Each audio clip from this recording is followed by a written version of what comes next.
चैवूनय परदौवम नमो नमो तत्सदेवस। बोलो अनंत आनंद सिद्ध परमेष्टि भगवान की, परम पूज्य गुरुवर आचार्य श्री विद्यासागर जी महाराज की, परम पूज्य आचार्य श्री समय सागर जी महाराज की।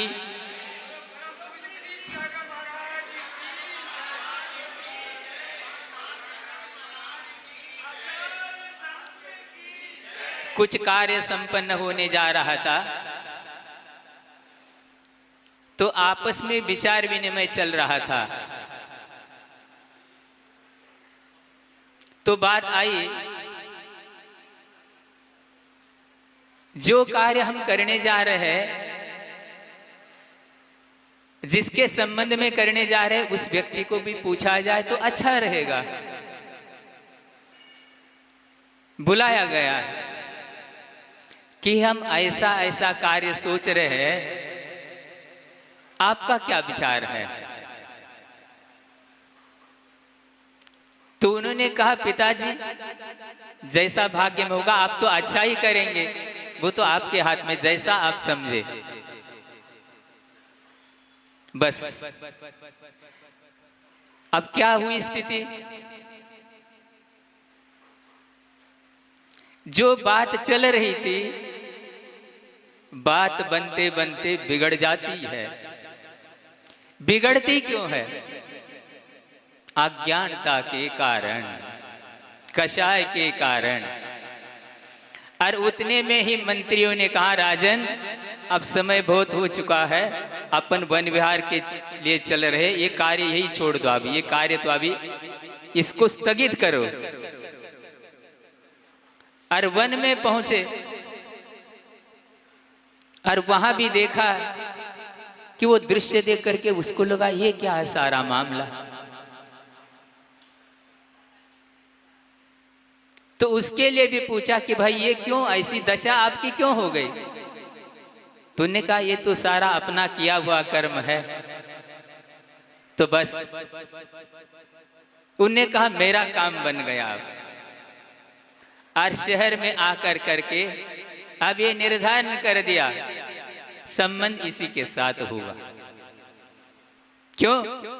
दोनों कर्म सिद्धांत पे अटल है।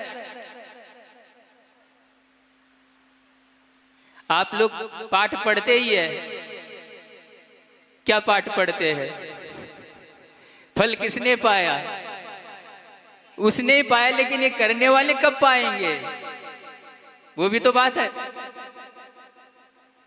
और बस निश्चित कर दिया, राजपुरोहित को बुला दिया, विवाह का मुहूर्त निश्चित किया गया। सारे लोग, सेनापति, मंत्री राजा को विनती करे, राजन आपको हो क्या गया? आप कुछ मत बोलिए। ये बात निश्चित है, मंत्री, सेनापति और राजा मिलकर के ही राज्य का संचालन करते हैं। मंत्री उचित अनुचित सलाह देता है राजा के लिए, और सेनापति सेना को लेकर के दूसरे के साथ युद्ध करता है, लेकिन राजा की आज्ञा चलती है। मंत्री सेनापति राजा को आज्ञापित नहीं कर सकते। अब लोकतंत्र है, वो राजतंत्र की बात है। और खूब अच्छे से सभी राजाओं के आसपास के लिए निमंत्रण दे करके विवाह कार्य संपन्न हो गया। और जब चर्चा चल पड़ी, सारे लोग कि क्या हो गया राजा को, कैसा ये संबंध? बोलो क्या है, क्या हुआ? कुछ नहीं, बस जैसे ही कार्य पूर्ण हो गया, अपने पिताजी के लिए कह रही है। कौन? हाँ, अभी नाम भी सही पता करना है आपके लिए। नाम उसका मैना सुंदरी नहीं है। कोई बताए जिसने शास्त्र स्वाध्याय किया? बड़ी बहन का नाम क्या था? सुर सुंदरी। लेकिन उसका नाम क्या था जिसके बारे में अभी ये विधान चल रहा है? उसका नाम मदन सुंदरी। ये आपका घरेलू नाम होगा, शॉर्ट फॉर्म मैना सुंदरी। कोई बात नहीं। उसने कहा, पिताजी आपका इष्ट पूर्ण हो चुका है, मैं अपने पति के लिए एक क्षण भर भी कोई अन्यथा बात अपने कानों से नहीं सुनना चाहते, इसलिए इस नगर की मेरी विदाई अभी हो जाए। सोचिए आप, संसार में सबसे सुंदर चीज क्या है? क्या चीज है? वो आचार्य कुंद देव हमको बताएंगे। एयत निश्चय गो समो सवत सुंदरो लोये बंद कहा एयते तेन विसंवादिनी होदी। एकत्व विभक्त अकेलापन जो है, एक शुद्धात्मा, वो संसार में सबसे सुंदर वस्तु है। बंद कथा एयते, और जहां बंद की बात आ गई वहां विसंवाद होता है। और वो भी जानती थी, इसलिए पिताजी को कहा बस। राजा की एक विशेषता है, विवाह में उसने कोई काट छाट नहीं की। खूब संपन्न जैसे राजा लोगों का होता है, लेकिन बस मेरी बात नहीं। जब सुरसुंदरी को पूछा था तो उसने बता दिया था कि फलाने के साथ मुझे संबंध करना है, और ये अड़ गई। अब मुझे याद करेगी जीवन भर में कि कैसा क्या किया पिताजी ने, इसलिए बस कुछ नहीं, विदाई हो गई। और जाकर के सेवा के लिए अपने पति के पास जा रही, तो पति कह रहा है उसी के कारण तो मेरी ये दशा हुई है। धर्मस्य मूलम दया, दया के कारण मैंने दूसरे कुष्ठियों की सेवा करने का भाव किया, उनकी सेवा की, इसी के फलभूत तो मुझे ये हुआ है। अब मैं ये नहीं चाहता कि तेरा जीवन भी मेरे जैसा बने। वो स्वयं कह रहा है अपनी धर्म पत्नी के लिए, नहीं, पति की सेवा करना मेरा परम धर्म है। बस मेरी कोई गलती तो नहीं ना, बस आप उसकी चिंता मत करिए। और कोई आचार्य महाराज जैसे गुरु विराजमान थे, उनके चरणों में जाकर निवेदन किया, गुरुदेव ऐसी स्थिति है, क्या करना है? कुछ नहीं, आशीर्वाद, सिद्ध चक्र विधान। एक स्थान पे हम लोग विहार कर रहे थे, बहुत पहले की बात है, इसी महाराष्ट्र में एक श्राविका ने आकर के कहा, नमोस्तु किया, महाराज जी क्या ऐसा भी होता है? अब हम कुछ समझ नहीं पाए। 2 बार 3 बार उसने बस इतनी ही बात बोली, क्या महाराज जी ऐसा भी होता है? हमने उनको सरल शब्दों में कहा, कभी देखो साधु के लिए तो छेड़ाले में कहा है क्या, जग सुहित कर सब अहित हर, श्रुति सुखद सब संशय हरे, भ्रम रोग हर जिनके वचन मुख चंद्र ते अमृत झरे। हित मित प्रिय वचन बोलना। आप 3 बार बोल रही है महाराज ऐसा भी होता है। हमने कहा मुझे अवधि ज्ञान नहीं है, आप क्या कहना चाहते, स्पष्ट बोल। भाई सरल बात है, लोगों को आज पसंद नहीं, समस्या यही है। तो कहने लगे महाराज क्या गंधोदक से भी कुष्ठ ठीक हो सकता है? हम तो एकदम हड़बड़ा गए। हमने कहा हमने सिद्ध चक्र में ही चपेट लाया इसने, ऐसा भी होता है क्या?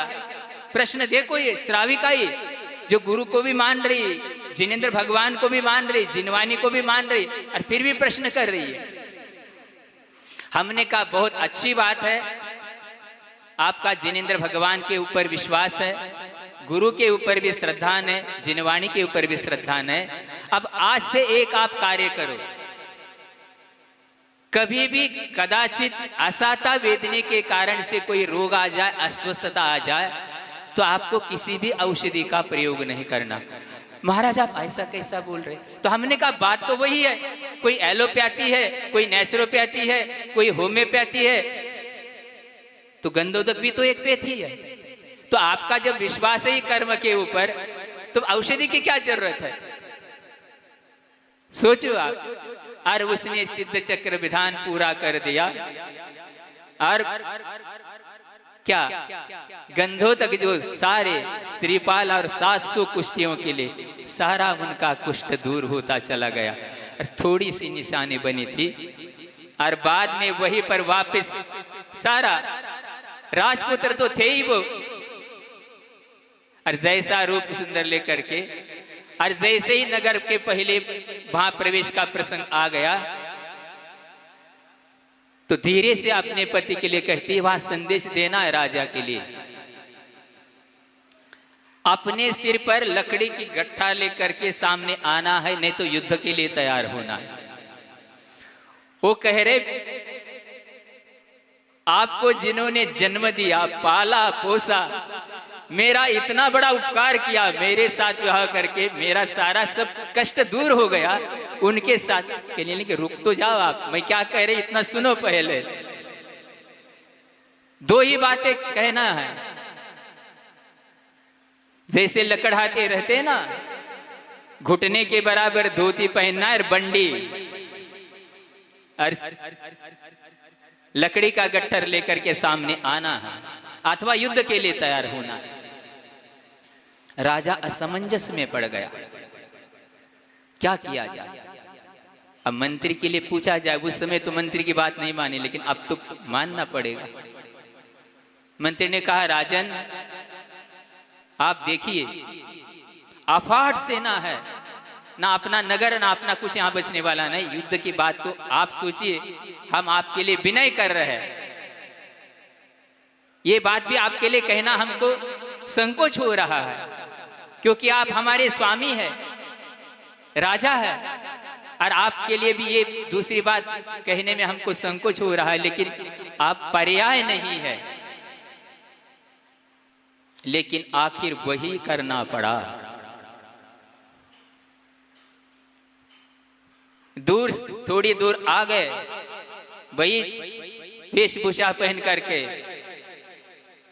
लकड़ी का गट्टर सिर पर लेकर, थोड़ी दूर रहते से ही अब पुत्री को तो पहचान लिया, लेकिन दामाद पहचान में नहीं आए, कुछ तो सारा गायब है, थोड़ी सी निशानी बची थी। और फिर संदेश दिया, नहीं ये सब छोड़ दो, अब राजसी वेशभूषा पहन करके सामने आओ। जब उसको लगा, क्योंकि उनको यही मन में थी बात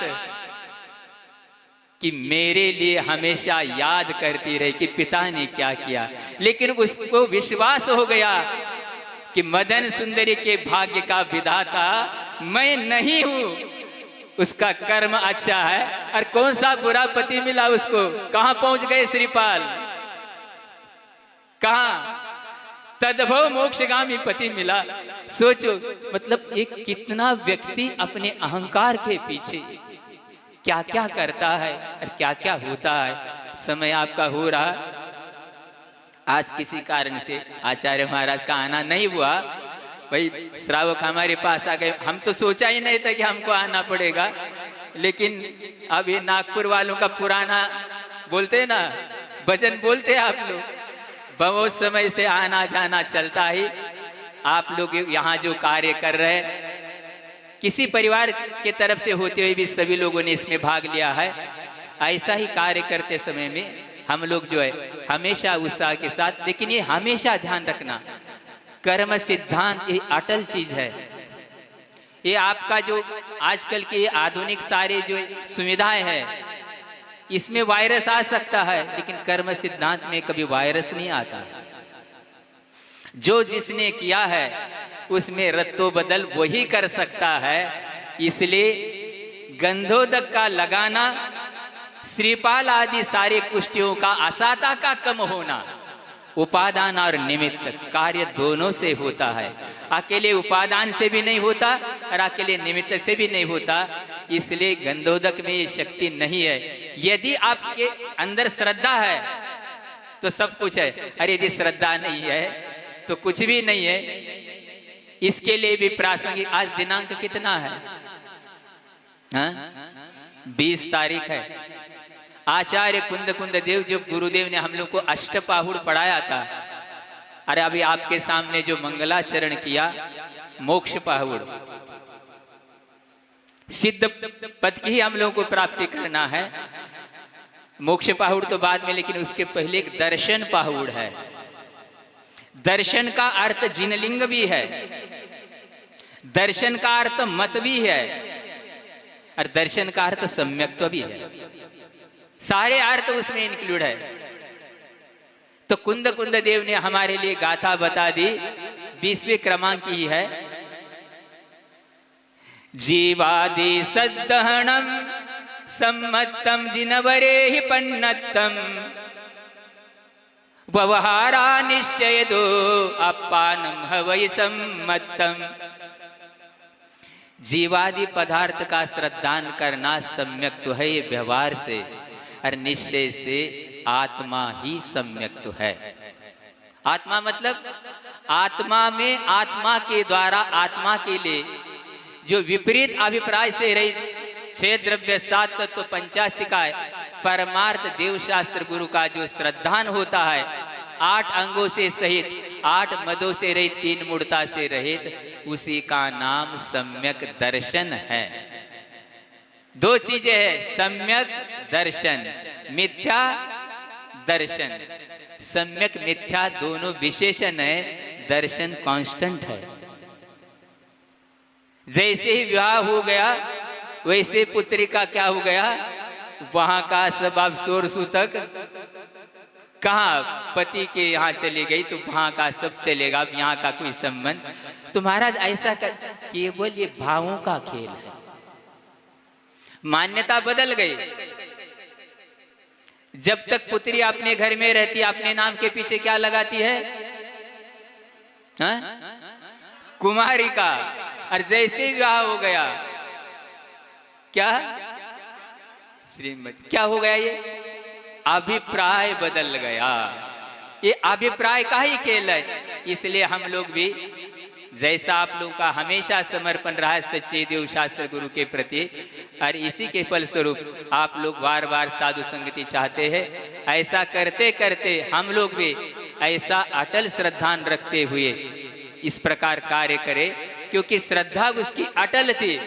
पिताजी का भी उसने कोई अभिनय नहीं किया था, लेकिन उन्होंने उसको उल्टा ग्रहण किया कि बड़ी वाली ने तो अच्छा कहा था कि ऐसा ऐसा करना है, लेकिन ये अड़ गई। वो अड़ी नहीं थी, उसने तो पूरा आपके ऊपर सौंप दिया था। क्या कोई भी माता पिता अपने संतान का अहित करना चाहते हैं? लेकिन उन्होंने ऐसा क्यों लिया? कर्म के उदय में ऐसा होता है। इसलिए हम लोग भी किसी भी प्रकार से कभी कभी बार बार आप लोग कहते महाराज क्या गलती हो गई, क्या गलती हुई, कब बोलते हैं आप समझ गए ना, बस इतने में समझ जाओ। बाकी के समय कोई गलती नहीं होती, उसी समय होती महाराज क्या गलती हो गई, क्या गलती हो गई। गलती कुछ नहीं है, इतना ही है, बोलते हैं ना भगवान के दरबार में देर है लेकिन अंधेर नहीं है। बोलो महावीर भगवान की। बोधि समाधि परिणाम